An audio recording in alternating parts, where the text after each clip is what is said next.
وجاهدوا في الله حق جهاده তোমরা আল্লাহর রাস্তায় যতটা চেষ্টা করো পরবর্তী করো সাহাবায়ে কেরাম রাদিয়াল্লাহু তাআলা কিভাবে জিহাদ করলেন এখন সাহাবী হযরত সাদ রাদিয়াল্লাহু তাআলা উনি নতুন মুসলমান হলেন নাম বিবাহ করলেন নবী করিম সাল্লাল্লাহু আলাইহি ওয়াসাল্লাম বললেন সাদ তুমি ওই লোকের বাড়িতে চলে যাও সাদ রাদিয়াল্লাহু তাআলা এক কদম সামনে দেয় আর আবার আরেক কদম সামনে দেয় আবার সাদ রাদিয়াল্লাহু তাআলা বলে কোনো সম্ভব নাই কারণ কথাটা বলেছে সাদ রাদিয়াল্লাহু তাআলা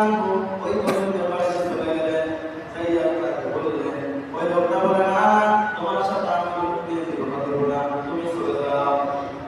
সাদ রাদিয়াল্লাহু তাআলা চলে আসতেছে মেয়েটা বললেন বাবা কে আসলো বলো না আমার লোক আসলো কি জন্য বাবা বলো না তোমাকে বিবাহ করব না বলো বাবা আপনি কি করলেন বলো আমি বললাম না দিব না বলো বাবা কেন বলো ব্যাপারে টাকা পয়সা নাই মেয়েটা ডাকছে বলে বাবা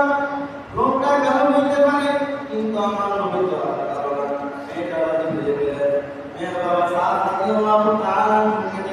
বিবাহের সময় করে দিলেন সাদ রাদিয়াল্লাহু তাআলা মাকে করার গেলেন মাকে চলে আসতেছে এই সময় বলতেছে নবীদের মধ্যে না খাইতেছে কাফেরদের সাথে লড়াই করতেছে সাদ রাদিয়াল্লাহু তাআলা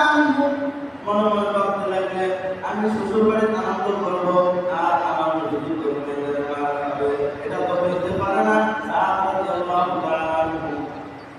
ওই মারফত বললেন দোকানদার তো চলে গেলেন তাই বললেন আমার মারফতগুলো দিতে আর আমাকে দাও একটা তলোয়ার দেন হযরত সাদ রাদিয়াল্লাহু তাআলা ওই তলোয়ার নিয়ে শহীদ হয়ে গেলেন আর কোন সাহাবী হযরত হামজা রাদিয়াল্লাহু তাআলা নতুন মুসলমান হয়েছেন তার গোসল হয়ে গেল গোসল করার জন্য গেলেন এই জন্য বলতেছেন নবীনা হযরত হামজা রাদিয়াল্লাহু তাআলা বলেন আমার নবী যদি দুনিয়াতে না থাকে তাহলে আমি হামজা দুনিয়া ছেড়ে দিতে হবে হামজা রাদিয়াল্লাহু তাআলা তলোয়ার তাই আমার হামজা রাদিয়াল্লাহু তাআলা জিহাদের ময়দানে শহীদ হয়ে গেলেন নবী করিম সাল্লাল্লাহু আলাইহি ওয়াসাল্লাম বললেন ও সাহাবীরা তাদের জীবন দিয়ে দিলেন তাদেরকে গোসল করার ব্যবস্থা করা শহীদের মর্যাদা হলো গোসল করার কবর দেওয়া একজন মহিলা ডাকতে বলে পয়গম্বর আপনি সবাইকে গোসল করার কবর দেন কিন্তু আমরা তাকে গোসল দিয়ে কবর দেন নবী করিম সাল্লাল্লাহু